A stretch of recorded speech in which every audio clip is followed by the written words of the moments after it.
नमस्कार, मैं हूं नरेश राघानी और आप देख रहे हैं हॉराइजन न्यूज।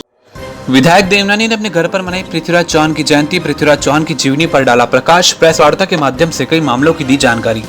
आज पूर्व शिक्षा मंत्री वर्तमान में अजमेर उत्तर के विधायक वासुदेव देवनानी द्वारा अपने निवास स्थान पर ही महान पृथ्वीराज चौहान की जयंती मनाई गई। इस मौके पर उन्होंने और कई भाजपा जनों ने पृथ्वीराज चौहान की तस्वीर पर माल्यार्पण कर उनके द्वारा जो गौरवशाली कार्य किया गया था उसको याद किया और उनकी जीवनी पर प्रकाश डाला। देवनानी ने बताया कि जिस प्रकार पृथ्वीराज चौहान ने मोहम्मद गौरी को इतनी बार युद्ध में हराया था तो दुश्मन भी समझ गया था कि इसे हराना काफी मुश्किल है।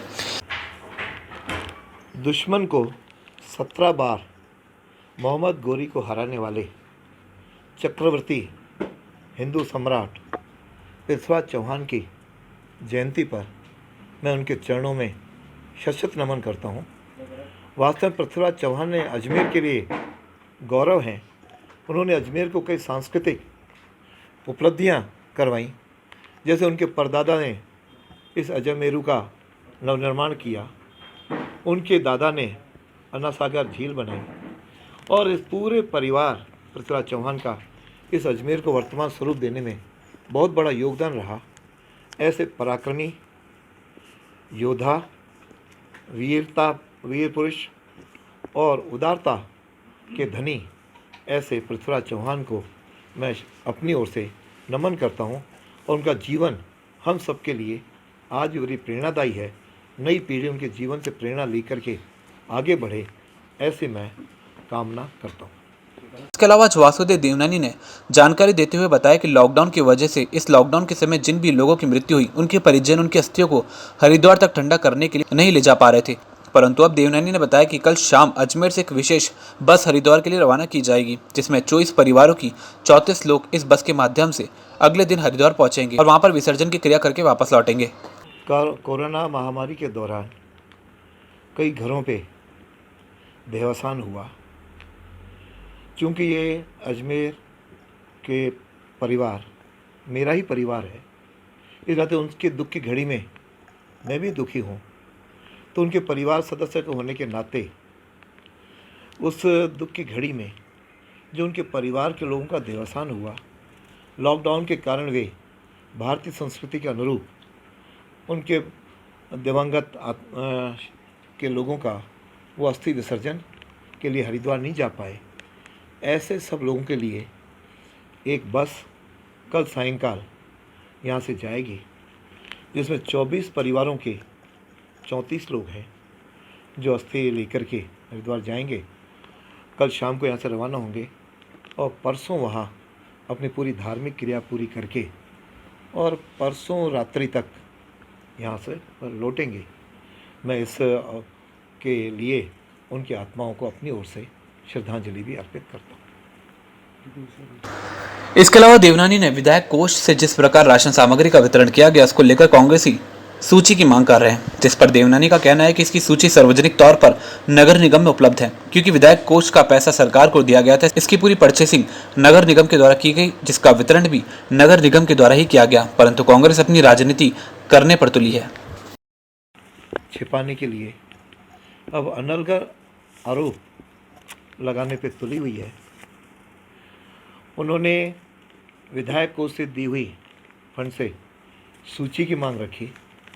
वह सूची नगर निगम में सार्वजनिक उपलब्ध है, क्योंकि इसकी राशि हमने सरकार को दी, उसकी सारी परचेजिंग निगम ने की और हमने निगम को सूची दी और निगम के अधिकारियों के द्वारा सार्वजनिक स्थानों पर ऐसे 33 स्थानों पर उन्होंने सामग्री का वितरण किया। उस समय इस प्रकार का अनर्गल आरोप लगाना उचित नहीं लगता, क्यों मुझे लगता है कि कांग्रेस ऊपर से लेकर नीचे तक इस अनर्गल आरोप लगाने में जुटी हुई है। इनकी नेता प्रियंका वाड्रा ने यूपी के मुख्यमंत्री से 2 महीने के बिजली के बिल माफ़ करने के लिए कहा, तो यूपी तो दूर रहा, वो ज़रा अपने राज्य के कांग्रेस के मुख्यमंत्री अशोक गहलोत को भी ये कहती है, राजस्थान के लोगों को इसकी राहत मिलती तो निश्चित रूप से राजस्थान के लोगों का लाभ होता। केवल वो राजनीति न करें। और साथ में मैं उनसे भी आग्रह करूंगा कि कांग्रेस ने आज तक किन किन को सामग्री उपलब्ध कराई है, उन कांग्रेसी पार्षदों ने किन किन को दिया है, ज़रा उसकी सूची भी प्रकाशित करें और बीएलओ को दबाव डाल करके जो उन्होंने सूची बनाई उसे भी सार्वजनिक करें, तो निश्चित रूप से मैं समझता हूँ कि मैं अपील करूँगा कि वे इस ओछी राजनीति पर न उतरें और लोगों की सेवा करने में जुटें, ताकि हम सब लोग मिल करके कोरोना को हरा सकें। लैब टेक्नीशियन ने किया विरोध प्रदर्शन। एसएमएस अस्पताल जयपुर में लैब टेक्नीशियन के साथ हुई मारपीट की घटना का किया विरोध। लैब टेक्नीशियन ने किया कार्य का बहिष्कार। जिस प्रकार एसएमएस अस्पताल जयपुर में लैब टेक्नीशियन के साथ मारपीट की घटना हुई है, उसकी वजह से सारे लैब टेक्नीशियन में काफी रोष है। आज अजमेर के लैब टेक्नीशियन ने भी इस घटना का विरोध किया। इनका कहना है कि इस कोरोना महामारी के बीच भी हम दिन रात मेहनत कर रहे हैं, परंतु फिर भी हमारे साथियों के साथ इस तरह की घटना हो रही है, जो काफी निंदनीय है। हमें ना चाहते हुए भी कार्य बहिष्कार करना पड़ रहा है और हम चाहते हैं कि आरोपियों के खिलाफ जल्द ही कार्रवाई की जाए। अखिल राजस्थान लेबोरेटरी टेक्नीशियन कर्मचारी संघ पूरे राजस्थान के पूरे लैब टेक्नीशियन कोरोना महामारी में सैंपल का कलेक्शन करने के बावजूद, सैंपल की जांच के बावजूद सारे कार्य कर रहे हैं। इसके बावजूद कल हमारे साथी एसएमएस की वायरोलॉजी लैब में हमारे साथी रमेश और संदीप जी के साथ में मारपीट की घटना हुई। मारपीट के बाद में उनका निलंबन हुआ। इस आक्रोश में हमारे प्रदेशाध्यक्ष के नेतृत्व में एक शिष्टमंडल वार्ता के लिए गया। उस वार्ता के दौरान 3 घंटे तक इंतजार करने के बाद हमारे साथियों को, हमारे प्रदेशाध्यक्ष को उस साथी का निलंबन पत्र दिया जाता है। इस हेतु आक्रोश में पूरे प्रदेश के लैब टेक्नीशियन आज कार्य बहिष्कार कर रहे हैं। हमारा कतई उद्देश्य नहीं है कि हम कोरोना जैसी महामारी में हम ऐसा कार्य बहिष्कार जैसा निर्णय लें, लेकिन हमें मजबूरन होकर ये कदम उठाना पड़ा है और पूरे प्रदेश के लैब टेक्नीशियन इस अन्याय को बर्दाश्त नहीं करेंगे और पूरे प्रदेश के लैब टेक्नीशियन संवर्ग के साथ में है। आगे क्या रहेगी? आगे जैसा प्रदेश नेतृत्व दिशा निर्देश देंगे उसी तरह से आगे हमारी ये लड़ाई रहेगी। हम कतई नहीं चाहते कि हम इस महामारी के समय ऐसी कार्य बहिष्कार जैसी घटना करें, लेकिन हमें मजबूरन होकर ये कदम उठाना पड़ रहा है। लक्ष्मी यादव के द्वारा मास्क तैयार कर किए जा रहे हैं वितरित। लॉकडाउन शुरू होते ही शुरू कर दिया था मास्क बनाना। 2 से 3 हजार तक मास्क कर चुकी हैं वितरित। कोरोना महामारी के बीच हर कोई अपने तरीके से लोगों की सेवा करने में जुटा है, तो वहीं शास्त्री नगर क्षेत्र में रहने वाली लक्ष्मी यादव भी मास्क बनाकर लोगों की सेवा करने में जुट गई है। लक्ष्मी यादव ने जानकारी देते हुए बताया कि लॉकडाउन शुरू होने के बाद से उन्होंने मास्क बनाने शुरू कर दिए थे, जहां पर वे अब तक 2 से 3 हजार तक मास्क बनाकर लोगों को वितरण कर चुकी है। लक्ष्मी यादव ने जानकारी देते हुए बताया कि जिस तरह से वे मास्क बना रही है, और भी कई महिला उनसे प्रेरित होकर मास्क बनाने में जुट गई हैं। यादव ने बताया कि देवनानी द्वारा भी उन्हें कपड़ा उपलब्ध करवाया गया, जिसके बाद भाजपा से जुड़ी महिला कार्यकर्ताओं को भी मास्क बनाने का कार्य दिया गया है। कब से मास्क बना रहे हैं? कितना समय हो गया आपको मास्क बनाते हुए? मैं जब से लॉकडाउन शुरू हुआ है उससे तब से बना रही हूँ। कितने मास्क बना लिए हैं अभी तक? मैंने कम से कम 2500-2600 मास्क बना दिए। किस तरह से मास्क का वितरण कर रहे हैं आप लोग? मैंने स्टार्टिंग में तो मेरे घर से कपड़े निकाल के और बना कर जैसे लोगों के यहाँ पे आने जाने वालों को दिया, हॉस्पिटल के बाहर जो मरीजों के रिश्तेदार हैं उनको दिया, कुछ पुलिस वाले उनको दिए, ऐसे दिए। उसके बाद में जब देवनानी जी ने देखा कि मैं बना रही हूँ तो यहाँ घर पे आए और मुझे कपड़ा दिया और सभी मेरे थ्रू सभी बहनों को फ़ोन करवाया कि भाई आप मास्क बनाओ, तो वो कपड़ा उपलब्ध करा रहे हैं, हम बना रहे हैं। किस तरह की खुशी मिल रही है आपको इस महामारी के बीच आप लोगों की सेवा कर रहे हैं? बहुत ही अच्छी, मतलब बहुत ही अच्छा महसूस हो रहा है कि किसी की किस तरह अपन निःशुल्क अपना सेवा कर रहे हैं लोगों की। और ये चीज़ मतलब ऐसा है कि अपन को बीमारी से बचाने वाली है, ये तो अपन को हरदम लगा के रखना है। और ये मास्क ऐसे हैं कि इसको पहनो, धो, वापस पहन लो, प्रेस करके वापस पहन सकते हैं अपन। कपड़े का मास्क है, हाथ से सिल के बना के देते हैं। तो हमारे देवनानी जी भाई साहब ने भी यही ठानी है कि एक परिवार किट बनाते हैं वो, और हर वार्ड में, हर कार्यकर्ताओं के थ्रू हर वार्ड में पहुंचा रहे हैं। ये कब तक जारी रहेगी आपकी सेवा? ये जब तक लॉकडाउन रहेगा, जब तक होगा। नाम बताएं। लक्ष्मी यादव। कोविड-19 के आदेशों की अवहेलना करना 3 शिक्षकों को पड़ा भारी। क्लॉक टावर थाने में दर्ज हुआ मामला। जिला शिक्षा अधिकारी के द्वारा दर्ज करवाया गया है मामला। अजमेर में 3 शिक्षकों को कोविड-19 के आदेशों की अवहेलना करना भारी पड़ गया। जिला शिक्षा अधिकारी माध्यमिक शिक्षा देबा सिंह कछावा ने उनके खिलाफ अभद्रता करने सहित राज्य कार्य में बाधा डालने का मामला क्लॉक टावर थाने में दर्ज करवाया है। थानाधिकारी सूर्यभान ने बताया कि जिला शिक्षा अधिकारी की ओर से कराए गए मामले में तीनों शिक्षक रमेश आचार्य, विजेंद्र शर्मा व रेवत सिंह ने उनके ऑफिस में आकर उनके साथ अभद्रता की व राज कार्य में बाधा पहुंचाई, साथ ही कोविड-19 के आदेशों की अवहेलना की। पुलिस ने तीनों शिक्षकों के खिलाफ मामला दर्ज कर जाँच शुरू कर दी है। देवी सिंह जी कछावा हैं, अपने डीओ माध्यमिक हैं। उन्होंने एक प्रकरण पंजीबद्ध कराया है जिसमें 3 व्यक्ति नामजद हैं। तीनों ही 3 में से 2 अभी इन सर्विस हैं, टीचर्स हैं, और एक रिटायर्ड टीचर हैं जिनके नाम रमेश जी आचार्य, विजेंद्र जी शर्मा और रेवत सिंह जी हैं। इनके विरुद्ध ये प्रकरण पंजीबद्ध कराया कि इन्होंने कोविड-19 के जो आदेश हैं उनकी अवहेलना करते हुए डीओ साहब के कार्यालय पर एकत्रित हुए ये लोग काफ़ी लोगों को लेकर, और वहाँ उन्होंने उनके साथ अभद्रता की और राजकार्य को बाधित किया। अजमेर में भी पहुंची ओपीडी वैन। चिकित्सा मंत्री रघु शर्मा ने प्रदेश में मोबाइल ओपीडी वैन की शुरुआत की। राजस्थान सरकार के चिकित्सा मंत्री रघु शर्मा ने प्रदेश में ओपीडी वैन की शुरुआत की थी। इसके तहत आज अजमेर के नगरा क्षेत्र में मोबाइल ओपीडी वैन पहुंचे और लोगों का इलाज किया। वहीं डॉक्टरों की टीम ने सभी लोगों को देखकर मौके पर ही दवाइयां को वितरण किया। डॉक्टर नेहा जोशी ने जानकारी देते हुए बताया कि सरकार के द्वारा लॉकडाउन के तहत इस व्यवस्था को शुरू किया गया है। इससे लोगों को काफी फायदा भी पहुंच रहा है और लोगों को फिजूल अस्पताल जाने की आवश्यकता नहीं है। ये आज से हमारे एरिया में मोबाइल टीम के लिए बोला गया है, तो आज हम पहला दिन ये गुजर धरती में आए हैं। इसके अंदर वैन के अंदर ही हम लोगों को मरीजों को देखना है और दवाई देनी है इसमें, ताकि ये लोग इधर उधर ज़्यादा मूव नहीं करें, ज़्यादातर दवाइयाँ यहीं मिल जाए इन लोगों को। इसके लिए हम पूरा स्टाफ आए हुए हैं साथ में, और किस किस तरह की दवाइयाँ आप लोग? सभी तरह की दवाइयाँ लेकर आए हम, जिसमें सर्दी जुकाम की, बुखार की, सांस की, कुछ हार्ट मतलब बीपी की, शुगर की, सारी दवाइयाँ जो जो ज़रूरत पड़ती है मरीजों को लगभग सभी लेकर आए हैं। मैम क्या कारण रहा जिस तरीके से वैन जो लगानी पड़ी है? इसके पीछे यही रीज़न है कि लोग क्लस्टर नहीं करें, बाहर कम से कम जाएं, और दवाई के बिना जो लोग अंदर बैठे हैं और दवाई नहीं ले पा रहे हैं, तो उनकी तबीयत ख़राब नहीं हो और उनको टाइम से दवाई मिल जाए, घर पे ही आके मिल जाए, उनको भटकना नहीं पड़े इधर उधर। अभी कितने जनों की टीम लगी है मैडम आपकी? अभी हम लोग 6 जने आए हुए हैं। किस किस तरह की सुविधाएं मैडम इसमें उपलब्ध है? सुविधाएं तो ये डॉक्टर हैं, मरीजों को देख रहे हैं, सिस्टरें दवाई दे रही हैं, और यही लैब की सुविधा लेकर आए हैं। किसी की इमरजेंसी है तो उसको बीपी शुगर की जांच भी कर देते हैं। आपका नाम है? मैं डॉक्टर माया कौशिक। आज दिनांक 19 से 30 तारीख तक 10 दिन के लिए हमने मोबाइल ओपीडी वैन का शुभारंभ किया है, जिसमें हर एरिया में जाके ये मोबाइल ओपीडी सभी को जो आवश्यक जो दवाएं हैं वो एरिया में जाके उपलब्ध करवा रहे हैं। बीपी, शुगर, खांसी, जुकाम, बुखार जो भी मरीज़ हैं उनको करें, और एलटी भी साथ में लिया है, जिससे वो ब्लड टेस्ट वगैरह सब यहाँ पे उपलब्ध हो रहा है एरिया में। और आज ये गुजर धरती के एरिया को कवर कर लेंगे। कल हमारा जादूगर, ऐसे हमने प्लान करके पूरे 10 दिन के लिए ये ओपीडी वैन का शुभारंभ किया, जिससे क्षेत्रवासियों को हॉस्पिटल डिस्पेंसरी नहीं जाना पड़े और अपने एरिया में ही दवा मिल जाए, जिससे संक्रमण से बचा जा सके।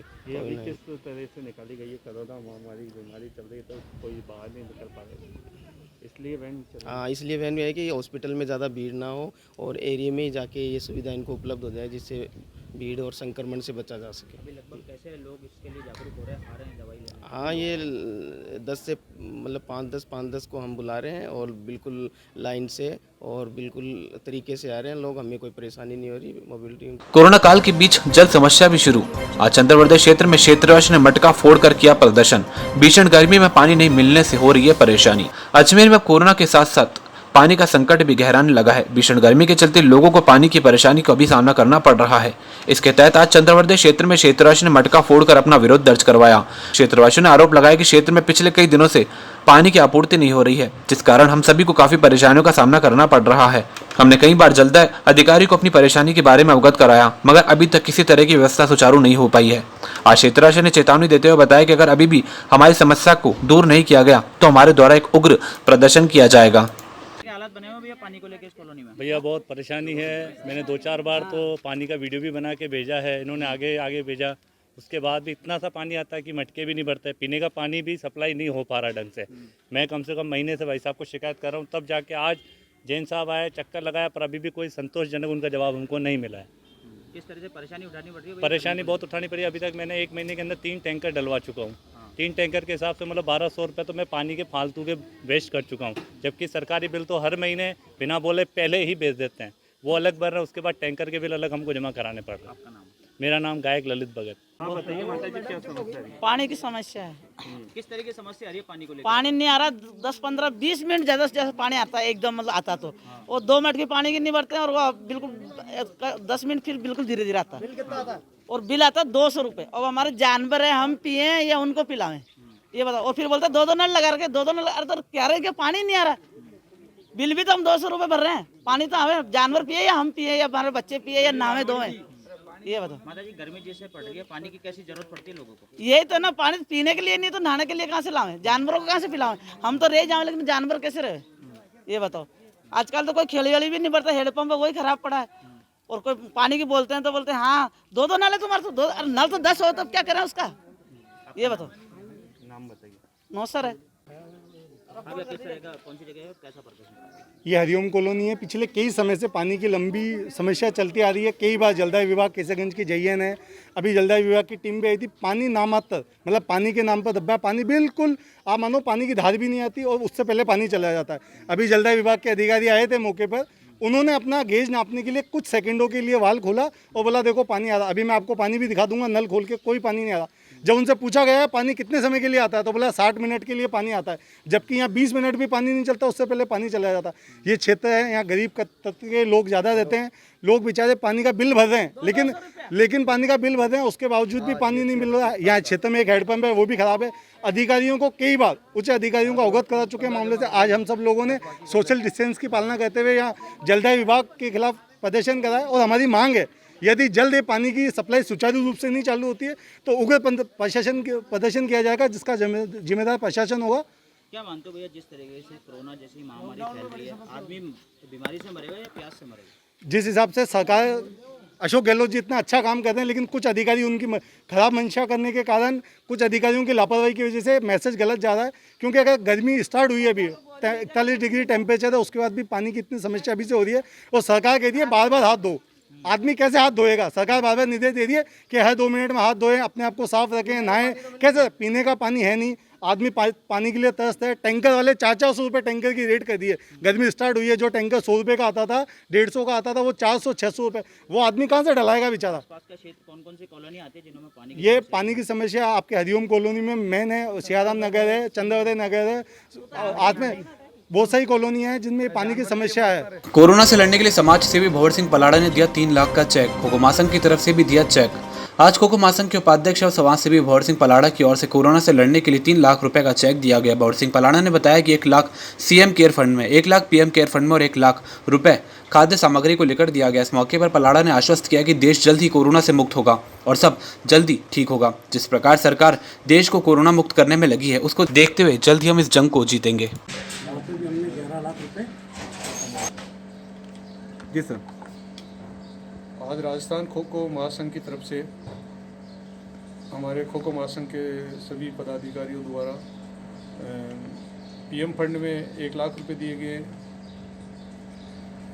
1 लाख सीएम फंड में दिए गए, 1 लाख हमने खो खो महासंघ, अखिल भारतीय खो खो महासंघ के फेडरेशन में दिए गए। और ये सब कोरोना की जो बीमारी से लड़ने के लिए हमने राज्य सरकार की मदद, केंद्र सरकार की मदद के लिए हमने खो खो महासंघ में दिए। साथ में मैं राष्ट्रीय खो खो महासंघ का उपाध्यक्ष होने के नाते हमने ओलंपिक संघ को 11 लाख रुपए दिए। हम हर दृष्टि से कोरोना से लड़ने के लिए हमने सरकार की मदद में हमारा खो खो महासंघ साथ खड़ा है।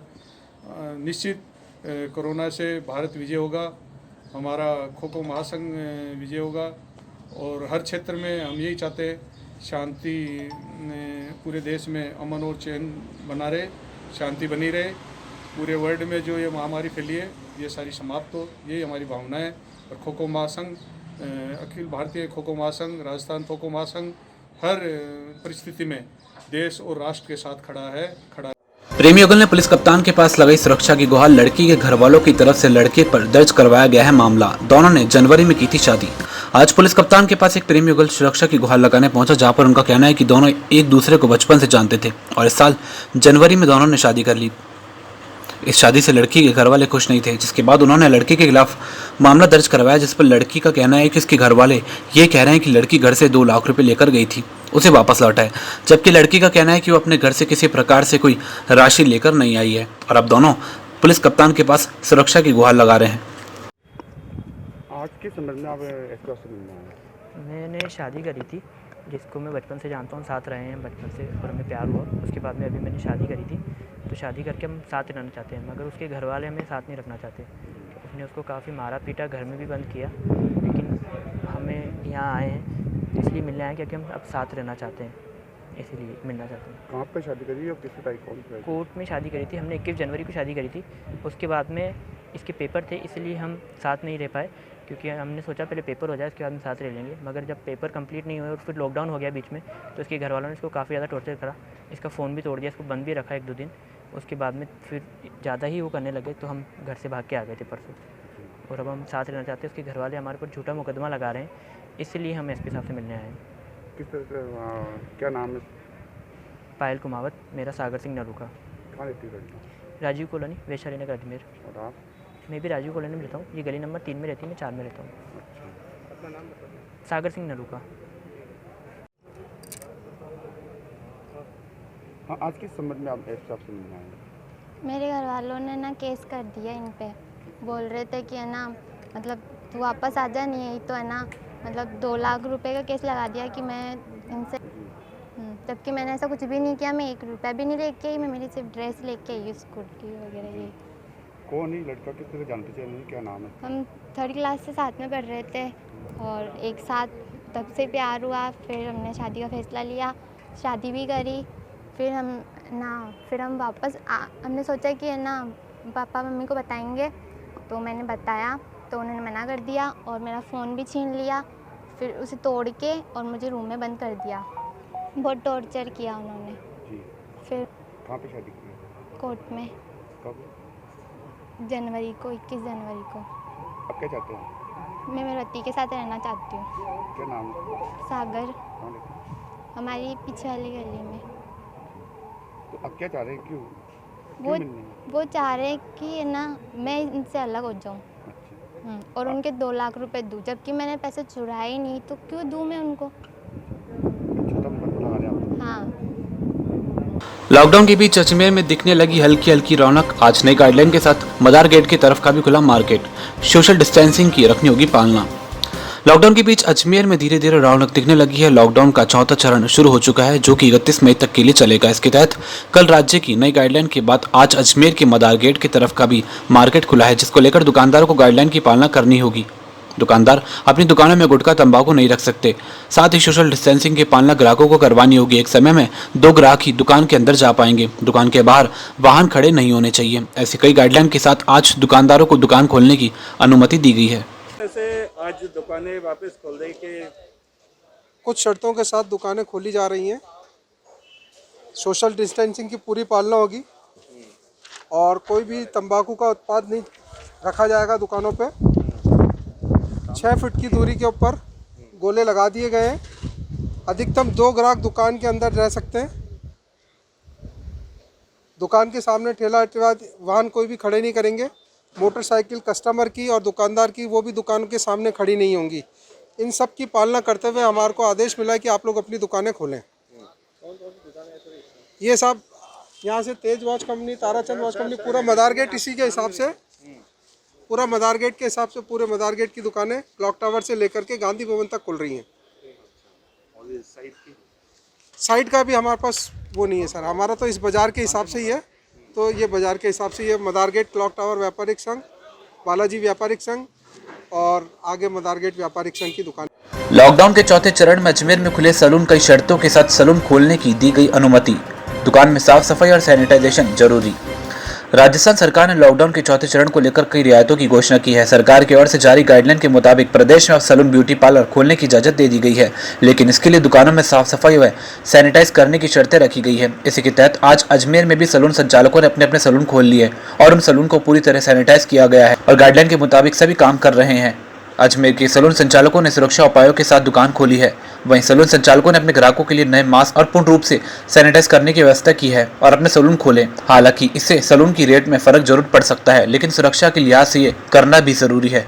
किस तरह से आज सेविंग की दुकानें खुली है सैलून? नमस्कार, मेरा नाम अभय कुमार सैन है। मैं ईस्टर्न से सैलून से हूँ। तो 2 महीने बाद अब जाके सैलून खुले हैं, तो उसके बाद मतलब कि बहुत सारे नियम कायदे भी आए हैं, गवर्नमेंट की गाइडलाइंस भी आई हैं। तो इसके अंदर हम जिस तरह से वर्क कर रहे हैं वो है अभी पूरी बॉडी सैनिटाइज कर रहे हैं, पूरी बॉडी सैनिटाइज कर रहे हैं, बॉडी टेम्परेचर ले रहे हैं, हैंड सैनिटाइज करा रहे हैं जहाँ पे हाँ फिर जिस जगह वर्क हो रहा है, जैसे चेयर के ऊपर, सोफे के ऊपर कोई भी क्लाइंट बैठते हैं तो उनकी सेफ्टी का ध्यान रखते हुए सब चीज़ को डिसइंफेक्ट किया जा रहा है। अब कोई भी क्लाइंट आता है तो मतलब कि जीरो कांटेक्ट रहता है उनसे, मतलब कि हर चीज़ डिस्पोजेबल यूज़ होती है, हर टूल्स को एक एक बार सैनिटाइज किया जाता है, मतलब हर क्लाइंट होने के बाद में वापस सैनिटाइज किया जाता है, उससे पहले भी सैनिटाइज किया जाता है, मास्क वगैरह पूरा प्रॉपर डिसइंफेक्ट किया जाता है हर एक चीज़। अभी मतलब कि मोस्टली सारी चीज़ें डिस्पोजेबल यूज़ कर रहे हैं, क्लाइंट को सैनिटाइज फ्री कर रहे हैं, मतलब कि फेस मास्क फ्री प्रोवाइड करा रहे हैं, ठीक है। उस हिसाब से मतलब कि पूरी चीज़ डिसइंफेक्ट कर रहे हैं, जर्म्स फ्री, मतलब एवरी सर्विस जर्म फ्री है, मतलब 100% सेफ्टी के साथ में। कौन सी जगह दुकान?